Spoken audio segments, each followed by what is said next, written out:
Shotzi78 here for the Rough Cuts Sunday. Today I'm going to be reviewing the zany movie Darktown Strutters from 1975.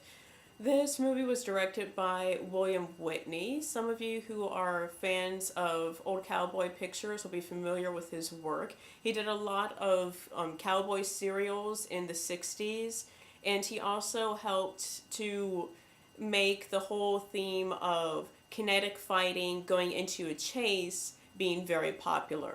I think one of his taglines that people would use to describe him was in a door, into a fight, out the door, into a chase. And he does not lose sight of that in this film. The writer of this movie, George Armitage, he directed Grosse Pointe Blank. Many of you are big fans of that film. Great film. I'm a big fan of it myself.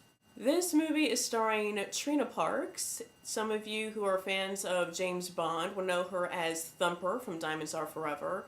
And also Roger E. Mosley, who played TC in Magnum P.I., plays a sort of love interest in this movie. When I first came across this movie, I was staying with my brother one summer, and he had 3 DVDs. Those were Off the Charts, The Filth and the Fury, and Darktown Strutters. When I read the premise for this on the back of the DVD, it was described as you have these 4 black women who are in a motorcycle gang, the leader of which's mother is kidnapped by this Colonel Sanders looking guy who's trying to clone black people so he can have a bigger customer base for his fried ribs chain. I had to watch it.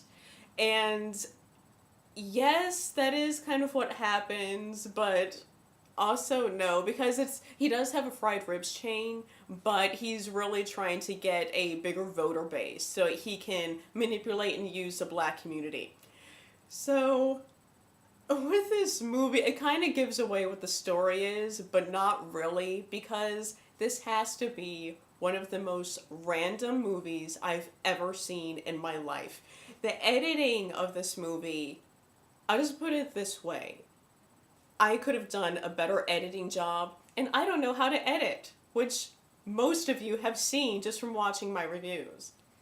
But that doesn't lose sight of how just bizarre this movie is. Okay, you've got these 4 women who are in the motorcycle gang. Their costumes, where to even begin with this? Okay, it looks as though the costume designer broke into Liberace's house, stole stuff from his closet, and then threw even more crap onto it. So you've got these outrageous, flamboyant costumes that they're wearing. And then you have all these random characters. Of course, you've got the pimp with like the feathered hair who has his dog wearing a crown. You've got random music. Oh, it's a musical. Because the greatest movies are always musicals. You've got random music going on, like when they're in a dungeon of this mansion. You've got the dramatics in there doing a full performance of the entire song for What You See Is What You Get. You also have pancake fights. You have the stupid cops with this car that has a light on it that's about this big. And you have this man in a random bunny costume holding a 6-foot carrot who's in there for no apparent reason other than maybe they happen to have this costume on set. And it's just outrageous. You also have this other cowboy guy who's selling popsicles from a bicycle bull. I don't know how else to describe that. And it's crazy. This is a crazy movie. If you get offended easily by this movie, don't watch it by any means because it will offend it. If you're a fan of Blaxploitation, which I am, watch this because it's highly entertaining.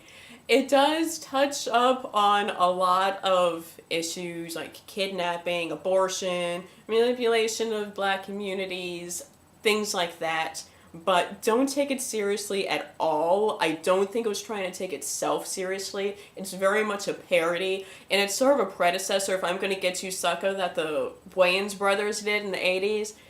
And if you liked that, you'll like this. But don't look for any sort of really good story, because a lot of it doesn't really make sense.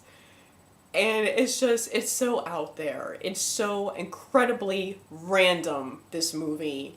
But it's entertaining. It's mindless entertainment. So go ahead and watch it. It's been out of print for a while, but if you can find a copy in like an indie shop somewhere, check it out. Also, like my brother got it from somewhere online. I don't remember the name of the store. I'll have to ask him. But definitely check it out if you get a moment or if you happen to see it online. So I'm going to take a nap because I'm tired from Worst Fest earlier today. And I hope you all have a great week. See you later. Bye. Ha!